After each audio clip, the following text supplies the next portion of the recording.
So welcome to City Halls for this evening's concert with the BBC Scottish Symphony, the opening of our 2021 season, which we're all delighted to be doing. And welcome Alpesh back to City Halls, our Associate Conductor. Thanks for having me again, Alex. It's just so nice to be here again with all of you, and so nice to be working again, with all of you and making music and doing what we do. It's just great to be back, isn't it? It's such a turbulent time, especially for our profession. And of course, we're back working socially distanced and no audience. Yes, and I think actually we have in the piece this week the Lindberg Aventures, which I think is just a tribute to all the pieces that we're really missing. I mean, it's a piece that is so uplifting and it contains so many quotes. And I was saying to the orchestra, you were in the rehearsal, where I said to the orchestra, I'll offer a free bottle of champagne to anybody who can tell me all of the quotes, because there's so many of them scattered in the piece. But also I think we should sort of almost dedicate it to, there's so many of our colleagues who aren't playing right now and aren't able to play due to what's going on at the moment. And, with the excerpts of Sibelius in there, Beethoven in there, Symphonie Fantastique, pieces that we just cannot play right now because of the forces, that we have these little snapshots of it in this piece. And I think it's just a tribute to the music that we are missing as well. There's just lots and lots of quotes, aren't there, from different pieces. I was sitting there this morning and I was in Beethoven 3, and then suddenly I found myself in Sibelius, and I had all these pictures. I had a picture actually of playing Sibelius at the proms, and it brought it all back. But there is a sadness to that, of course. The piece is great, but there's a sadness that we can't play as we normally would. You're constantly being reminded of all these pieces, and I think it's so exciting for that reason, the excitement of the rapid turnaround of music that we have. You know how it is here as well with BBC orchestras, especially with the breadth of work that you do and the breadth of a repertoire that you get across from all centuries, all kinds of music, that in this one little tiny piece that we opened this season with, we have all of these little snippets of these pieces, and I think it's really exciting, uplifting, joyous, and just a great way for us to just thrust back in with some sort of positivity. But I know that it will go down really well with the audiences as well, because it's, as I say, it's fun, and even from their seats at home, they will be able to hear or watch online this whistle-stop tour through so many pieces of repertoire that we're all missing right now. And we can all just sort of smile our way along with this piece.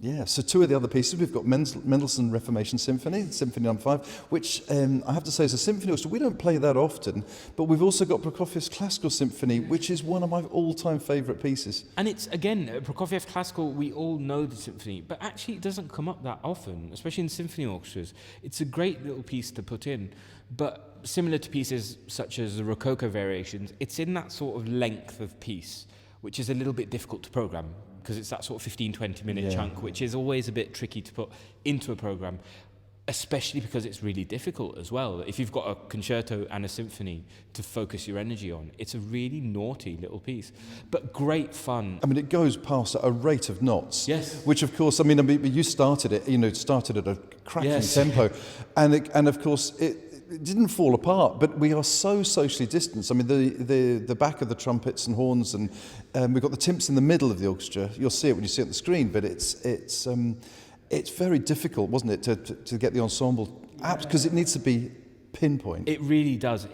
The beauty of the classical symphony comes from its pristine sort of perfection. It just has to have those edges and those corners, and it has to be that clean box. There are characters, and some of the characters do open and do go out of that, but in the main it has to be this clean idea of neoclassicism, and I think this is really important in this piece. Yeah. And of course, Reformation Symphony, Mendelssohn, which is a cracking piece, and it was written in 1830. It wasn't long before he died, was it? And of course, we've got a stage that would fit a 100-piece symphony orchestra on it. Yes. And we've got Laura Samuel, our leader, at sort of one end of it, and you've got our trombones in the choir seats. Yes. This would be the kind of extension I think that we would have for a really large Adès piece, or a Shostakovich big Leningrad, or a Mahler symphony with chorus, maybe. The difference is that we have instrumentalists in the position of the chorus, which is never normal. So actually getting together with these kind of distances and this spacing is really tough. And I think we all come in with some sort of fear. I mean, there's no point hiding that to the audience. I mean, there is a fear between all of us of how this is going to exactly fit together. However, rest assured for the performance that it comes together so fast, because it's just a different way of listening, a different way of me being clear. Often, you know, I would have to show a lot more, but this time what I have to do is sometimes just use words to explain more how a phrase should be, so I can always try and be as clear as possible for the orchestra. So there's ways around it and the ways that we accommodate to make this work. But the symphony is, actually I was saying to Laura, I think it's a symphony along with Dvorak 7 that I've conducted the most so far. Because you love Mendelssohn, don't you? I love Mendelssohn so much, but the Fifth Symphony, every time I come to it, I find it more and more powerful. Every time I open the score, or if I'm just listening to a different recording, it's one of these pieces that always has something fresh, always has something new.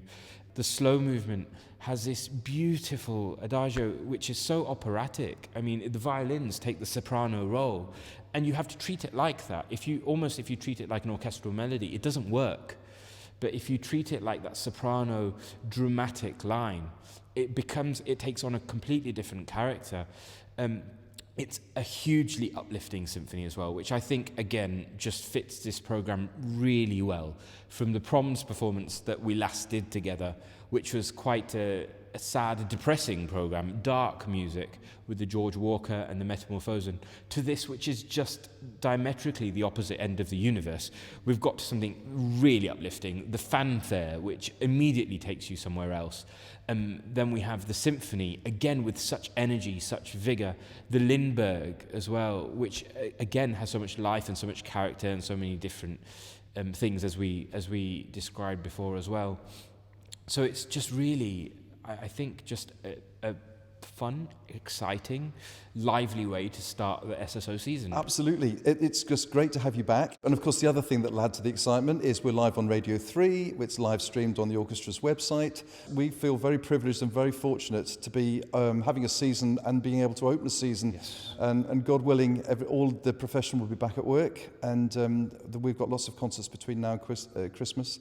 We'll be seeing a lot more of you as with your new contract as Associate Conductor of the BBC Scottish Symphony Orchestra Orchestra. For these concerts. So yeah, thank you very much. It's a real pleasure to see you, Alpesh. Thank you. And you.